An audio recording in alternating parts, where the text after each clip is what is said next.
Hello everybody, it is the penultimate week of Street Fighter League. I'm James Chen. Hey, I'm UltraDavid. Let's talk about week number 10.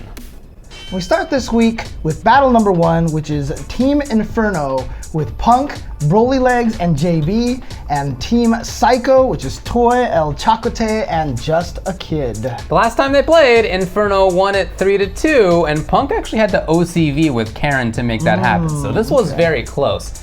In the bans, this clearly influenced what they did. Inferno picked Bison, everybody's been doing it. Right, Toy has not been able, there's been no free Bison. That's not even a movement. Yeah, exactly. It's not gonna happen. But Psycho banned Karen this time because last time it was a Punk OCV with Karen. Right, so they're gonna try to take that character out, but Punk can use so many characters. You know, in the order, Inferno went with Broly, JB, and Punk. Probably Broly trying to get it matched up against Toy, I would think. Yeah, I would imagine so. I would imagine if they do that standard order again, and sure enough, it happened because Psycho put Toy, El Chacote, and Just a Kid.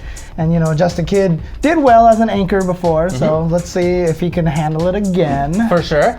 In the actual matches, yeah, Broly Legs versus Toy's Birdie. Close, down to the last round, but Broly Legs won! First big win here for Broly Legs. Yeah, as Broly said, time to stop sandbagging. Yeah, I know, yeah. No, but I'm super happy for Broly to be able to get that win, you know, just to not to go winless at the whole thing, so it's gotta make you feel a little better. I would think so. Yeah. Then you had JB Rashid defeating El Chacote Mika. Yeah, and you know what? Ringe was kind of saying this during the match, is that the first round, Chacote looked really strong. And he was saying, this is the Chacote that we've needed to put the pressure on having to ban maybe another character. But even though he looked strong in that first round, and in game 2, he looked really strong as well. JB, look, he's one of the best. Yes, he definitely is, and he won it. Then Punk went with Cammy, because Karen was banned, versus Just a Kid Jury. This was also actually really close. Yeah, so look, it was close. Punk won it.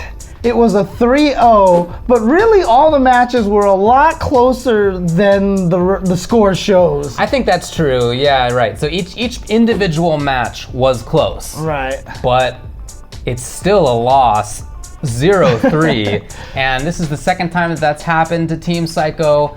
That's a big bummer. They continue to not do very well, unfortunately. Yeah, I mean, look, I felt like they started giving each other better advice. You know, it looked like Toy was giving some more detailed advice. I couldn't quite hear what he was saying. Also, I guess you gotta find the silver lining someplace, and Toy said he was happy that Punk almost lost. You know, you gotta... We took him to the limit, man. Yeah, exactly, we took him to the limit. Yeah. For Inferno, Punk actually said that he was a little nervous. He really wanted to just get the clean sweep for his team. That's a nice... I know, right? Come on. Yeah. Come on. What a guy. But look, they all played well. This puts them back into first place overall. Yeah, for now. We'll see how Team Storm does later on, but they are definitely the strongest team, and unfortunately Psycho right now has been the weakest team in the league. The second battle of the week was between Spirit, which is Brian F., Psycho, Justin Wong, and Frost, which is Dual Kevin, Nephew, and Up to Snuff. Yeah, and last time they faced each other, Frost did win 3-2. I mean, no surprise there. Everything from Spirit is 3-2. For sure. Spirit losing. Yeah, pretty much.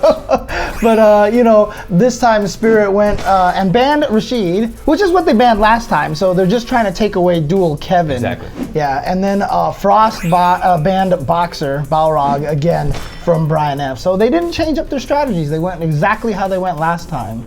Yeah, I mean, having gone 3-2, I think that they could probably both feel pretty confident in that. In the order, Spirit went with Brian F., Justin, and then Psycho.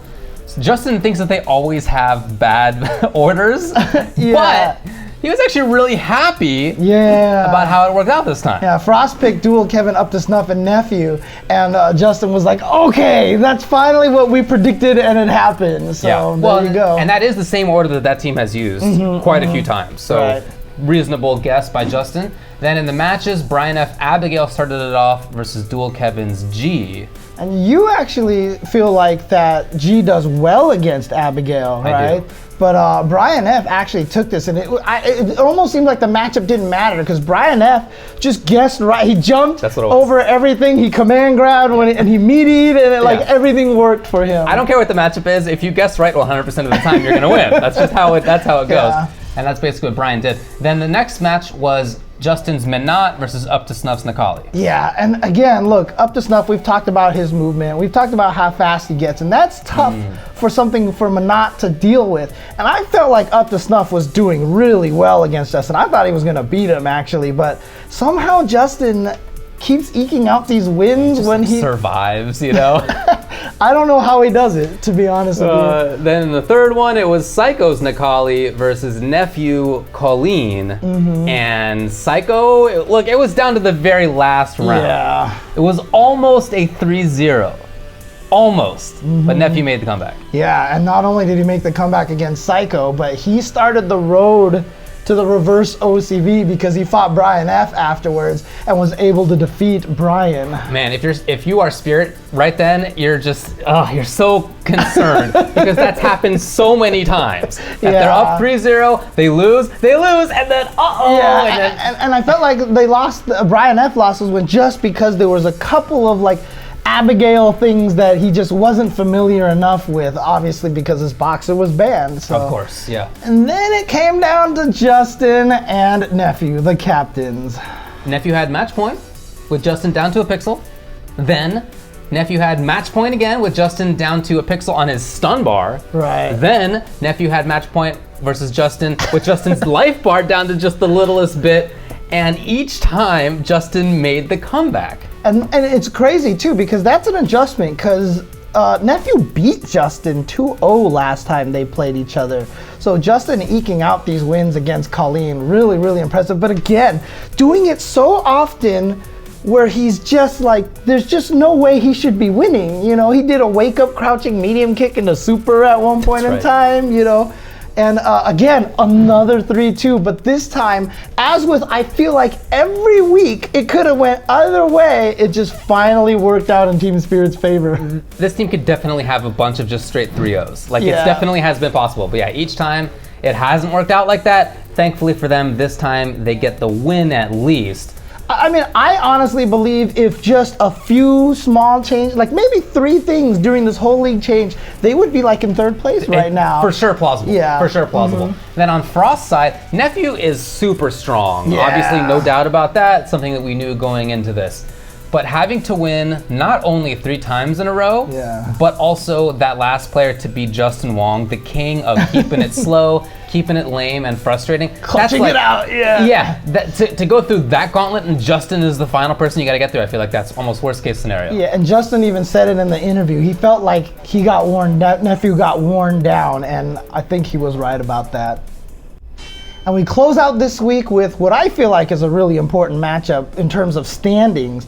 With Team Gale, that's of course Captain NuckleDo and Rob TV and Shine versus Captain Idom with Classico and Samurai. The last time they played, Storm won this 3-2. That was Samurai's 2nd OCV with Akuma. So when it came to the bans, Gale was keeping that in mind. They banned Akuma. Now that frees Laura, but keep in mind what happened last time. Yeah, and you know what? I mean, I figured if you're NuckleDo, you probably feel like I can beat Idom. And at the same time, you have Shine on your team who plays Idom all the time at NLBC. So, you know, it has a little familiarity. So maybe get rid of the guy who OCV'd you instead.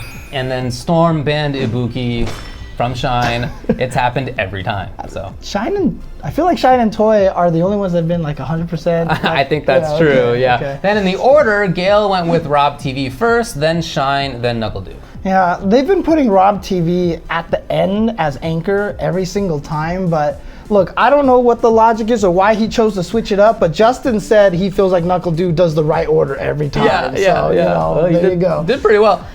Storm went with Classico first, then Samurai, then Idom on anchor. This is the same as last week. And again, maybe they've just predicted that Akuma would be banned, so you have Idom on anchor instead. Right, same thing. Same logic again. Akuma, you know, was the one that took you out a bunch, so they were going to get banned. So put Idom at the end. In the matches, Rob TV started it off with Karen versus Classico Urian. Yeah, and you know what? Honestly, like, Classico does not win this match. No. He was very, very close. But I really honestly kind of believe if there was like an award for most improved player, I feel like Classico is kind of on that short list right now because he started very nervous, dropped a lot of combos, and I feel like, you know, Samurai's done a great job mentoring him. I feel like he's gotten really strong, and it was a really close match. He lost to Rob TV, who's been playing amazing all league long, but Classico has really improved during the weeks. I highly agree. Then Shine went with Nikali versus Samurai with Karen. Not a character that I expected out of that guy. She doesn't even have a fireball. Yeah, can he do that? Is he allowed? But look, it looked great. It was down to the final round, super close, but Samurai took it.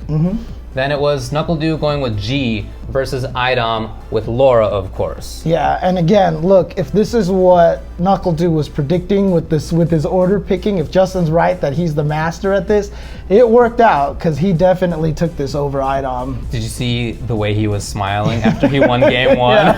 Oh man, get it together, dude. Then Rob TV Karen versus Samurai Karen. Yeah, this is a tough one because Rob TV's Karen is obviously one of the best now. Yeah, I mean, we've seen him go toe-to-toe against some of the best Karens in the world, and for Samurai, you know, obviously very good player, but not quite there in some situations, looked a little bit unfamiliar, whereas Rob, obviously, just absolutely ready for everything. And so, the first time in 7 weeks, I think, we can say that Team Storm lost? That is wild. I can't believe it. What a terrible team. What a bad team. Now, again, as you mentioned, Classico definitely playing better. That's great to see. This is the first time that Idom has not won since Laura was unbanned. Right. And in addition to that, it came down to Samurai to have to OCV yet again, and he didn't even do it. What a scrub. Yeah, I mean, in the end, maybe I feel like the Karen pick was probably the wrong choice. Maybe he would have been more comfortable going with Sagat or even just Ryu, and maybe that would have worked out better for him. Now, this team didn't have that much laughter going on. A lot of good, serious advice. Oh, yeah, and it seemed like it was basically the opposite on the other team. Oh, yeah. They were laughing and having a great old time. It didn't seem like there was a lot of real serious advice going on, but it also didn't seem like they needed that much of that. They're such a chill team. Even Shine, when he was losing to Samurai, was like making jokes and laughing in between matches and everything like that. So I feel like that's actually a really powerful weapon for them, that they're so relaxed. And in doing that, they vault themselves over Storm into second place overall. There you go. So like I said, very important match in the standings. Week 10's final standings show that Inferno is once again on the top. 7-2, all is right with the world. Looking good out there. They with their, of course, 3-0 today. Gale, second place, 6-3. Yeah, and tied with Storm, but because they just beat them in the head-to-head, they're in second place now. So for a while it was just Storm and Inferno kind of battling it out here, but now 3 teams here at this really nice, far above 50% win record. And then Frost is currently at 4-5. You got Spirit at 3-6.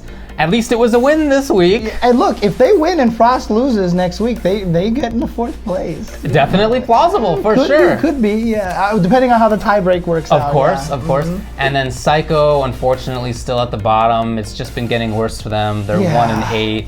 I mean, look, we've seen this in all sorts of sporting leagues. Like once your record starts getting down there, it's hard to motivate yourself and everything like that. You know, it's hard to keep up that kind of gung-ho, let's do this kind of mentality. Also, there was a reason that they were near the bottom in the first place, and that has been self-perpetuating. So, true enough. To be honest. Poor Team Psycho has never had psycho power. No, they have not. They have not, and they won't. Yeah, but you know what? We've got one last week coming up, and don't miss it. It's going to be really fun. Find out who takes the Street Fighter League. That's going to be on youtube.com/Capcom Fighters, as well as twitch.tv/Capcom Fighters. Thanks a lot, everybody. Enjoy it.